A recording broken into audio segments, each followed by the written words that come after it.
So I have a word of encouragement for people that might be feeling emotional about the day September 23rd having come and gone. Because I'm a little like that too. I was hoping something big would happen. I didn't think it was going to be the rapture, but I was hoping something big, and nothing happened on that day. So I've kind of felt, kind of down a little bit. But here's the word of encouragement. Remember, Jesus died, and he said, "I'll give you the sign of Jonah," which meant 3 days in the grave, and then he'd come back. And that was probably misinterpreted to mean some other different sign of Jonah that we don't know today, but they knew back then. Some celestial sign or some other kind of sign.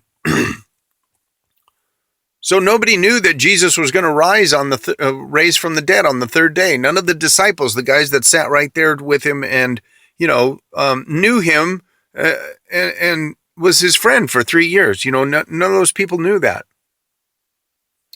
And so when Jesus was dead and they buried him, then people went back to life as usual. Now, they didn't forget him and say it was all just a big joke. I'm sure that they were like, Peter was probably like, "I'll never be the same again." And he thought, "Jesus, if you can hear me, we'll never forget you. And, you touched our lives and you changed us and you showed us a better way."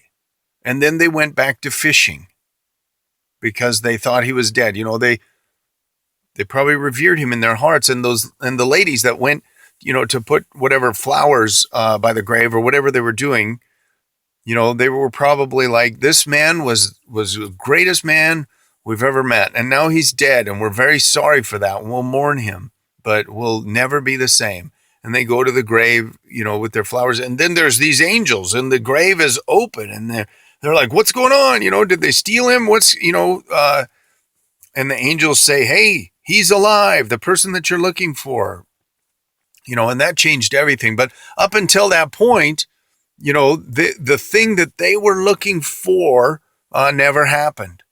Even though all the information, all the signs, all the prophecy was right there, they just couldn't see it. They misinterpreted or whatever. And so we're kind of the same way, right? All this information has been given to us, and we thought for sure it all meant this 23rd was going to do something, and nothing happened. But what reaction should we have? Should we say it was all a joke, or should we be really angry, or should we, we shouldn't do any of those things. We should know that this is par for the course as far as men on the earth who see through a glass darkly are trying to figure out what's happening. Those guys physically walked with Jesus and heard him. We today have the Spirit of Jesus right in us. We are walking with him too.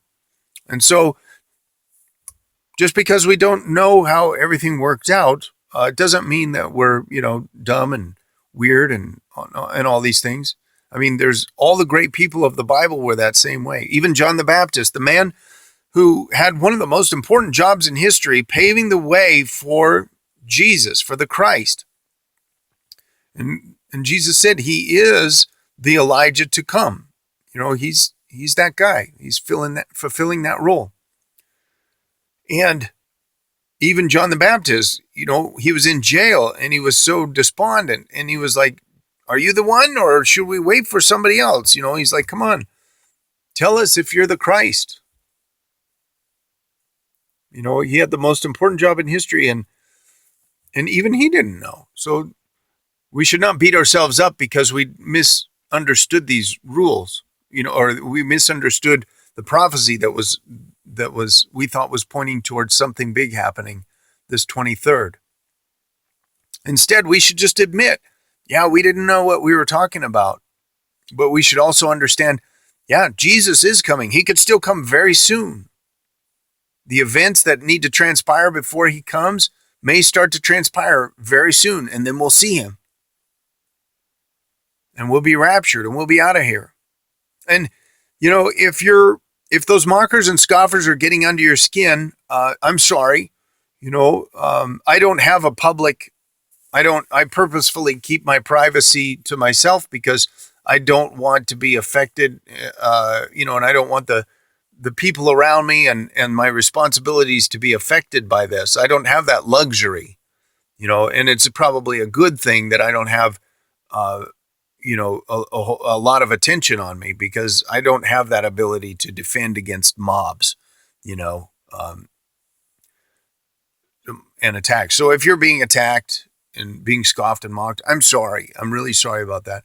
And also, something that helps me uh, when I feel like I'm being attacked and mocked, is I try to identify: am I really in love with the Lord right now, or am I just trying to bolster my team and my side of things and my this and my that?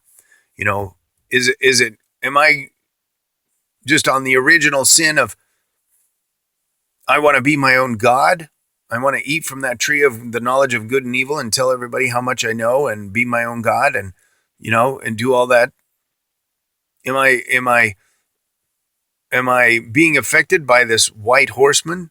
Am I shooting poisonous darts, going forth to conquer and conquer men? Am I using the truth just for my own purposes?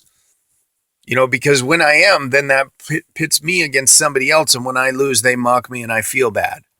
But when I am in love with the Lord and his truth, and he is the truth, and I want to know everything about him, and I scouring his word and looking for his appearance, then when people mock me, I'm like, well, that's to be expected. I understand that you would mock. That's to be expected because you don't know the Lord. So maybe that'll help you too. Anyway, God bless you all. Jesus is coming. And when we find ourselves in heaven, it will be so fantastic. Bye-bye.